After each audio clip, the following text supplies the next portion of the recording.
guys, in this video I'm going to show you how to choose video tags for a YouTube video channel.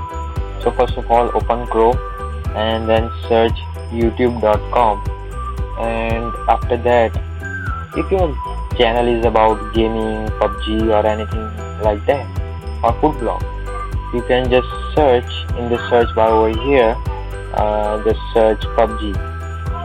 So all these you can use as a tags for a video channel, because these tags, these lines, they are trending. Okay, these all the things are trending, so that you can gain some impressions in that.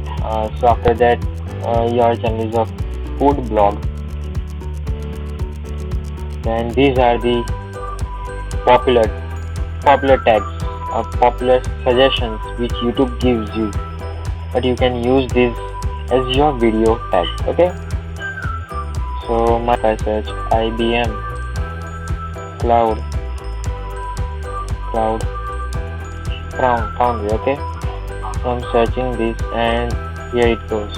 I gained 49 views, so it gives you an impression. Okay, this I got this video after the impression. So that's it.